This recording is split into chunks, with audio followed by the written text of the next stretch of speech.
معزز سامعین اور سامعات، اس زبان کے غلط استعمال کی وجہ سے باپ بیٹے سے جدا ہو رہا ہے، بیٹیاں ماں سے جدا ہو رہی ہیں، بہویں ساس سے الگ ہو رہی ہیں، بھائی بھائی سے الگ ہو رہا ہے، چچا بھتیجے سے الگ ہو رہا ہے، بھائی بھائی آپس میں گفتگو نہیں کر رہے۔ کیوں؟ اس لیے کہ اس زبان کو ہم نے کنٹرول میں نہیں رکھا، اس زبان کا ہم نے صحیح استعمال نہیں کیا، اس زبان کو ہم نے صحیح راستے اور صحیح طریقے پر، جس طرح شریعت نے طریقہ بتلا استعمال کرنے کا، اس طریقے پر ہم نے استعمال نہیں کیا۔ اور یہی وہ زبان ہے کہ اگر ہم نے اس کا صحیح استعمال کر لیا، یہی وہ زبان ہے جس کو اگر ہم نے صحیح سے استعمال کر لیا تو ایسی صورت میں ٹوٹے ہوئے رشتے، ہمارے جدا ہوئے رشتے، جو ہمارے ٹوٹے ہوئے بکھرے ہوئے رشتے ہیں، وہ جڑ جاتے ہیں۔ اگر اس زبان کو ہم نے تھوڑی معافی کے لیے استعمال کر لیا، اپنے بڑے بھائی کے سامنے کھڑے ہو کر یہ اقرار کر لیا کہ بھائی مجھ سے غلطی ہو گئی، معاف کر دو، تو وہ بھائی اپنے بھائی کو معاف کرنے کے لیے تیار ہو جاتا ہے۔ یہ زبان کو اگر ہم صحیح استعمال کر رہے ہیں تو ایسی صورت میں اس کے استعمال کی وجہ سے جو ٹوٹے ہوئے رشتے ہیں وہ قریب ہو جاتے ہیں۔ کون چاہتا ہے کہ ہمارے رشتے درست نہ ہو؟ کون یہ چاہتا ہے کہ ہمارے رشتے برقرار نہ رہے؟ کون یہ چاہتا ہے کہ ہمارے بھائی ہم سے جدا ہوں؟ کون چاہتا ہے کہ ہماری بہنیں ہم سے جدا ہوں؟ کون چاہتا ہے کہ ہمارے والدین ہم سے جدا ہوں؟ ہم میں سے کوئی نہیں چاہتا کہ ہمارے ماں باپ ہم سے جدا ہوں، ہم میں سے کوئی نہیں چاہتا کہ ہماری بہن ہم سے جدا ہو، ہم میں سے کوئی نہیں چاہتا ہے کہ ہمارے رشتہ دار ہم سے الگ ہوں۔ پھر جب ہم یہ نہیں چاہتے تو ہم تھوڑی دیر کے لیے زبان کا استعمال کرنے سے پہلے ہم کیوں نہیں اس کی حفاظت کرتے ہیں، اس کا کنٹرول کرتے ہیں، اس کو ہم کیوں نہیں سے استعمال کرنے کے لیے غور و فکر کرتے ہیں کہ یہ زبان ایک چھوٹی سی چیز ہے لیکن اس کا بڑا مقام ہے، بڑا مرتبہ ہے۔ غلط استعمال کی وجہ سے دوریاں اختیار ہو رہی ہیں، دوریاں ہو رہی ہیں، رشتہ داریاں ٹوٹ رہی ہیں۔ تو لہٰذا ہمیں چاہیے، ہمارے بھائیوں کو چاہیے کہ زبان کا صحیح استعمال کریں، ہماری بہنوں کو چاہیے کہ زبان کا صحیح استعمال کریں، ہماری ماں کو چاہیے کہ زبان کا صحیح استعمال کریں۔ بلا وجہ آپ کی اپنے گھر میں آئی ہوئی نئی نویلی دلہن کو نہ ڈانٹیں، آپ اپنے پتوہوں کو نہ ڈانٹیں، اپنے بہو کو لعن طعن نہ کریں۔ اگر گھر میں جیسا کہ ابھی ہمارے شیخ مصطفیٰ کمال فیضی صاحب بتا رہے تھے وراثت کے تعلق سے، اور اسی طرح اس کے برخلاف جہیز کے تعلق سے، تو یہ دونوں چیزیں جیسا کہ بتایا گیا کہ جہیز کا آنا وہیں سے شروع ہوا جب وراثت ختم ہوئی۔ تو آج ہماری بہنیں، ہمارے بھائی تو خاموش رہتے ہیں، لیکن ہماری بہنیں، ہماری مائیں اگر کوئی بہو کوئی جہیز کا تھوڑا سا سامان کم لے آئے تو اسی دن سے اسے ڈانٹنا پھٹکارنا شروع کر دیتی ہے، اپنے آنگن میں بکھیڑا کھڑا کر دیتی ہے، اپنے بھائیوں کو دکھا دیتی ہے، اپنے گوتریوں کو دکھانے شروع کر دیتی ہے کہ دیکھو یہ کیا لے کر کے آئی ہے، یہ کوئی ٹیبل ہے، یہ کوئی فریج ہے، یہ کس طرح کا کوئی پلنگ ہونا چاہیے، اور یہ اتنے دنوں بعد شادی ہوئی تو کیا تمہارے باپ نے ایک موٹر سائیکل کا انتظام نہ کر سکا،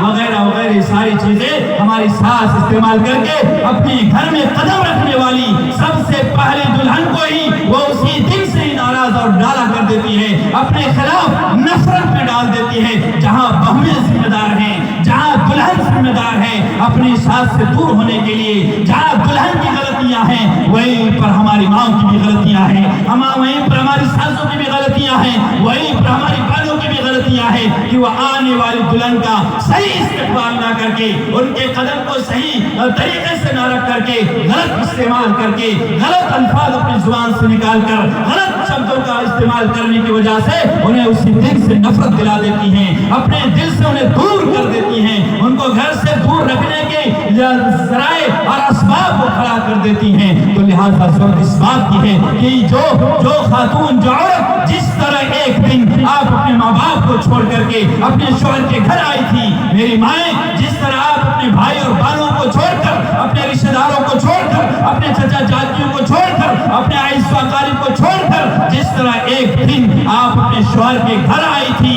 اپنی آنکھوں سے آنسو بہاتے ہوئے، اسی طرح آج بھی آپ کے گھر میں آپ کے بیٹے کی بہو بیوی بن کر، آپ کی بہو بن کر کے وہ آئی ہوئی ہے، ان کا صحیح استعمال کرنا چاہیے۔ اسی طرح ہماری بہنوں کو چاہیے، ہماری نوجوان لڑکیوں کو چاہیے، اور جن کی شادی نہیں ہوئی ہے ان کو چاہیے کہ وہ اپنی زبان کا صحیح استعمال کریں۔ آپ کی ساس آپ کو ڈانٹ رہی ہے، آپ کی ساس آپ کو دھمکا رہی ہے، آپ کی ساس آپ کو چمکا رہی ہے، تو اس کا مطلب یہ نہیں ہے کہ آپ گھر میں غلط تربیت گھر سے لے کر کے آئیں اور ان کے سامنے کھڑے ہو کر کے اپنی زبان کا غلط استعمال کریں۔ آپ ایسی تربیت لے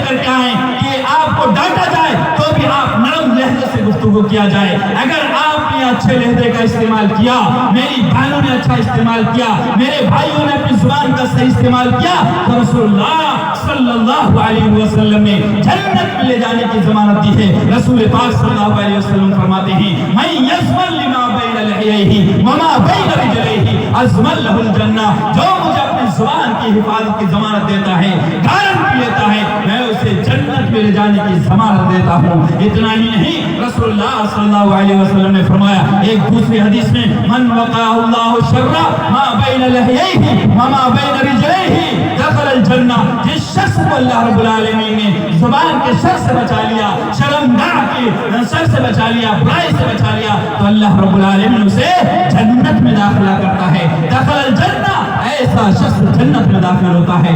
سبحان اللہ. کون ہے جو جنت میں نہیں جانا چاہتا؟ کون ہے جو اللہ رب العالمین کی اس عظیم نعمت کو حاصل نہیں کرنا چاہتا ہے؟ اگر ہم زبان کا صحیح استعمال کر رہے ہیں, تھوڑا کنٹرول کر رہے ہیں, تو ایسی صورت میں اللہ رب العالمین کے فضل و کرم سے ہمیں جنت میں داخلہ مل رہا ہے. تو لہٰذا ہم اپنی زبان کی حفاظت کریں. آج ہمارے بھائیوں کے اندر بڑی بیماری ہے, بڑی خرابی ہے.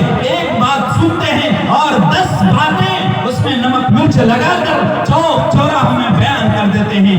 ایسا انہیں لگتا ہے جیسے کہ ہمارا یہ موضوع سخن بن گیا ہے, اور بڑی واہوائی حاصل کرنے کے لیے چائے کی دکانوں میں, اپنے اڈوں میں, نوجوانوں میں غلط باتیں پھیلانے کے لیے وہ پیش رہتے ہیں, آگے رہتے ہیں. آپ کو معلوم ہونا چاہیے کہ اس زبان کے تعلق سے رسول اللہ صلی اللہ علیہ وسلم نے ارشاد فرمایا ہے. اللہ کے رسول صلی اللہ علیہ وسلم فرماتے ہیں ان العبد یتکلم بکلمہ, کہ انسان, ایک بندہ اپنی زبان سے باتیں نکالتا ہے, اور وہ زبان سے جب باتیں نکالتا ہے لا یلقی لها بالا, اور اس کو بغیر پرواہ کیے ہوئے جو چاہتا ہے وہ زبان سے نکالتا ہے.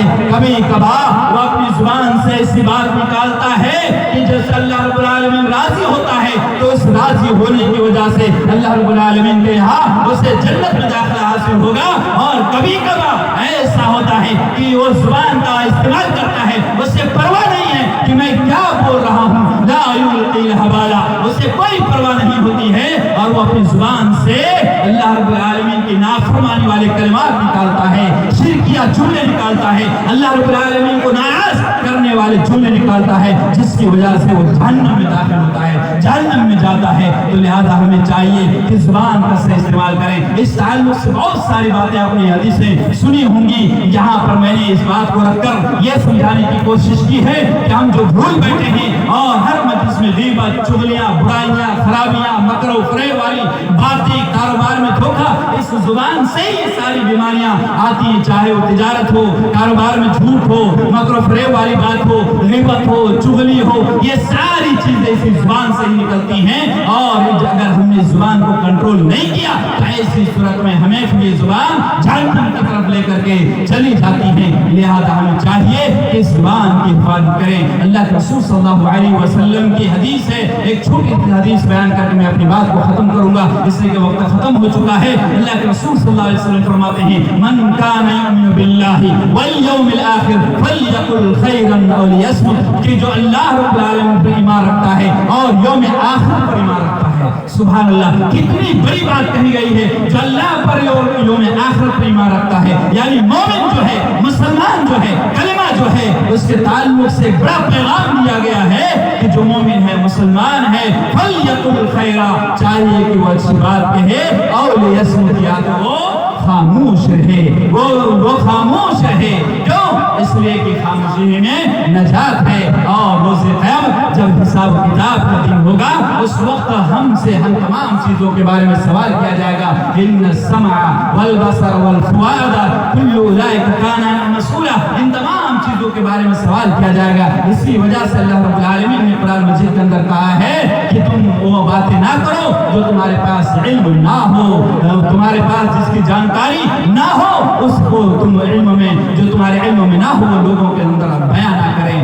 نہ کریں، ظاہر نہ کریں، اور اسی طرح کسی کے جھوٹا ہونے کے لیے اتنا کافی ہے، جیسا کہ رسول اللہ صلی اللہ علیہ وسلم نے فرمایا کفا بالمرء کذبا ان یحدث بكل ما سمع، کسی آدمی کے جھوٹا ہونے کے لیے اتنا کافی ہے کہ جو بھی سنے بغیر کسی تحقیق کے وہ لوگوں کے سامنے ظاہر کر دے، یہ اس کے جھوٹا ہونے کے لیے کافی ہے۔ اور جھوٹا بڑا کبیرہ گناہ ہے، اور یہ بھی زبان جھوٹ بڑا کبیرہ گناہ ہے، اور یہ بھی زبان سے سرزد ہوتا ہے، زبان سے جھوٹی باتیں نکلتی ہیں۔ لہذا ہمیں چاہیے کہ ہم اپنی زبان کی حفاظت کریں۔ اگر ہم نے زبان کو کنٹرول کر لیا تو ہم اپنے رشتہ داروں کو کنٹرول کر سکتے ہیں۔ اگر اس زبان کی ہم نے حفاظت کر لی تو ایسی صورت میں ہم اپنے بھائیوں کو قریب کر سکتے ہیں، اپنے ماں باپ کو قریب کر سکتے ہیں، اسی طرح ہم اپنے عزیز و اقارب کو قریب کر سکتے ہیں، اپنے گھر کو بارونق گھر بنا سکتے ہیں، سندر گھر بنا سکتے ہیں۔ اللہ رب العالمین سے دعا ہے کہ اللہ رب العالمین تمام مومنوں کو، تمام مسلمانوں کو زبان جیسے عظیم اور قیمتی